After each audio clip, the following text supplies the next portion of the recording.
Alhamdulillahi Rabbil Alamin. La journée du vendredi est une journée extrêmement importante dans la vie du croyant, du musulman. Tout simplement parce que le prophète alayhi salatu wassalam nous dit dans le hadith rapporté par Muslim que le meilleur jour sur lequel s'est levé le soleil, c'est le jour du vendredi. Premièrement, parce que c'est cette journée qu'Allah Jalla wa Ala, ou lors de cette journée qu'Allah Jalla wa Ala a créé Adam alayhi salam. C'est cette journée-là où Adam fut introduit au paradis, c'est cette journée-là où Adam alayhi salam fut sorti du paradis. Allah tabaraka wa ta'ala nous rappelle l'importance du jour du vendredi et il nous appelle à se rendre aux mosquées le jour du vendredi lorsqu'il dit Ya ayyuhalladhina amanu idha nudiya lis-salati min yawmil jumu'ati fas'aw ila dhikrillahi wa dharul bay'. Ô vous qui avez cru, lorsqu'on appelle à la prière du vendredi, eh bien accourez vers l'évocation, le rappel de Dieu et délaissez toute négoce. Alors la journée du vendredi, il est important pour tout croyant et croyant de savoir qu'il y a des règles de bienséance à adopter lors de cette journée-là, des sunan à adopter. Parmi ces règles de bienséance, 1. Multiplier les prières sur le prophète alayhi afdalus salatu wa askat taslim. Notre prophète alayhi salatu wa salam nous dit multiplier les prières sur moi et il nous rappelle qu'il faut le faire particulièrement les nuits et les journées du vendredi. Et il dit alayhi salatu wa salam, celui qui prie sur moi une fois, Allah Jalla wa Ala prie sur lui 10 fois. Donc multiplier la prière sur le prophète en disant alayhi salatu wa salam ou bien Allahumma salli wa sallim ala Muhammad. Parmi les règles de bienséance, 2. C'est de venir le plus tôt possible le jour du vendredi à la mosquée selon ses capacités. Et c'est ce qui nous attriste malheureusement. Beaucoup de personnes ont les capacités de venir tôt et ils viennent à la dernière minute, plus que cela, quelquefois à la dernière seconde.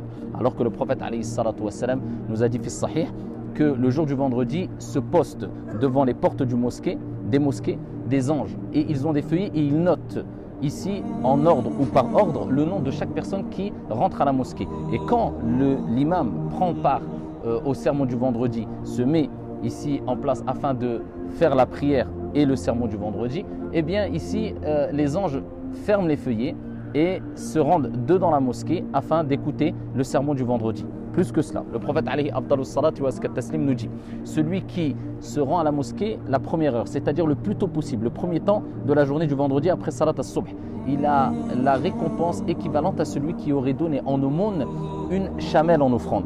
Celui qui se rend à la mosquée le deuxième temps, il a en aumône ou en récompense l'équivalence de celui qui aurait donné en offrande une vache. Celui qui se rend le troisième temps, il a comme récompense ici ce qui correspond à celui qui aurait donné en offrande un bélier. Celui qui se rend au quatrième temps, il aura comme récompense ce qui est équivalent à celui qui aurait donné ici en offrande une poule. Et celui qui vient au dernier des temps, il a comme récompense l'équivalent à celui ou ce qui est équivalent à celui qui aurait donné comme aumône un œuf. Et quand l'imam monte sur le chair, ici les anges ferment les feuillets et prennent place ici à la mosquée. Donc il est important de venir tôt à la mosquée tout en sachant que le prophète alayhi salatu wa salam nous a motivés à venir tôt à la mosquée lorsqu'il dit fi sahih dans le hadith rapporté par At-Tirmidhi et Al-Bayhaqi et d'autres bi sanadin hasan. Il nous dit toute personne qui se lève tôt et qui vient tôt à la mosquée en ayant effectué les grandes ablutions et en ayant été à la mosquée en marchant selon ses capacités sans prendre sa monture et qui rentre dans la mosquée, qui s'approche de l'imam et qui se concentre, il aura comme récompense pour chaque pas effectué quand il s'est rendu à la mosquée ce qui correspond à un an de jeûne et un an de qiyamul layl, prière de la nuit. Troisième des choses, parmi les choses à faire le jour du vendredi et qui est accessible à toutes et à tous, c'est lire Suratul Kahf, la sourate, la caverne.